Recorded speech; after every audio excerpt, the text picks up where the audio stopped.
वो छोटी छोटी डंठल निकालना। जितना अच्छे से ये भुनेंगे वो 3-4 मिनट ऐसे ही अलसी को छोड़ देना। इसी पैन पर हल्का हल्का बीच में स्टर करते रहना दोस्तों, ताकि जले बिल्कुल भी ना। और हल्की पैन की हीट से एक एक दाना बहुत अच्छे से रोस्ट हो जाएगा। आप खुद ही देखो कलर में वेरिएशन कितना है। अब कितनी अच्छे से भुन चुकी है और पहले कितनी वाइब्रेंट और लाइट कलर की थी। यही फर्क है, बस जला देगी। मेटल ही बेस्ट रहेगा दोस्तों। अब क्योंकि इस अलसी में हम यहाँ पर थोड़ी मिठास डालेंगे, मैंने यहाँ पर जानबूझकर ओट्स भी डाले हैं ताकि ये ब्लड शुगर को कंट्रोल करे। और जब आप लड्डू खाओ तो आपको हैवी भी बिल्कुल ना लगे और एकदम इजी टू डाइजेस्ट हो। ओट्स में फाइबर भी बहुत होता है। और ओट्स को भुनने के लिए भी एकदम लो फ्लेम पर काजू रोस्ट कर लूंगा। देखो बादाम आप कोई भी क्वालिटी के यूज कर सकते हो, कैलिफोर्निया भी कर सकते हो, मामरा भी कर सकते हो, गुरबंदी भी कर सकते हो। अखरोट मैंने जानबूझ के किया है दोस्तों, क्योंकि विंटर्स में आप इजीली इन्हें खा सकते हो। ये आपके शरीर को गर्म भी रखेंगे और आपको तो पता ही है कि आपके दिमाग को अखरोट बहुत तेज करता है। और काजू मैंने जानबूझ के इसलिए डाला है क्योंकि उसका फ्लेवर सबको पसंद आता है। ऐसे आपके ड्राई फ्रूट जल्दी भी रोस्ट हो जाएंगे, आपका टाइम भी बच जाएगा। मुश्किल से 2 मिनट आपको लगेंगे। एकदम लो फ्लेम पर आराम से करना दोस्तों। जितने अच्छे से रोस्टेड होंगे उतना बढ़िया फ्लेवर आएगा। जो ड्राई फ्रूट्स मैंने पीसने हैं उनको मैंने एक बोल में निकाल कर रखा है। इसलिए मैंने दोस्तों जानबूझ के उस टाइम मखानों को डाला नहीं था। कुछ सेकंड्स आप रोस्ट करोगे, मखाने बहुत अच्छे से पक जाएंगे, लेकिन आपका पैन एकदम साफ हो जाएगा। तो मखानों को भी आप उसी बोल में डाल देना, वो जो पीसने वाला बोल है।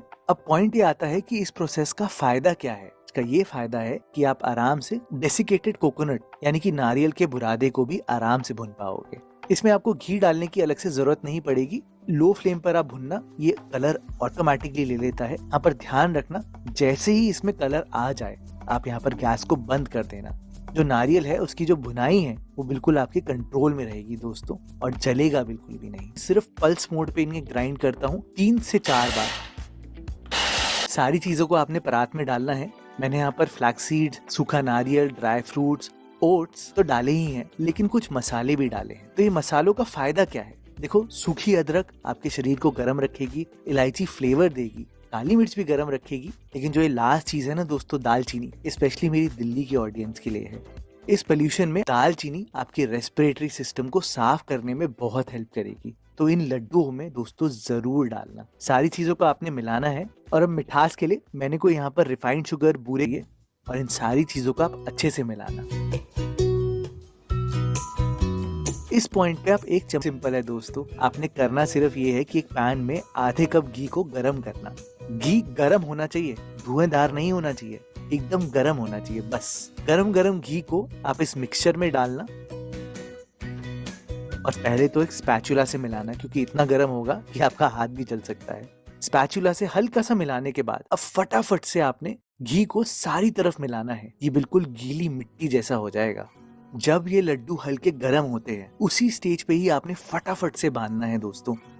उसी टाइम पर ही करोगे तभी एकदम परफेक्ट बनेंगे और एकदम बढ़िया शेप आएगी। ये देखो दोस्तों, आप मेरा एक एक लड्डू लगभग 50 ग्राम के आसपास है और इस रेसिपी से आप 13 से लेके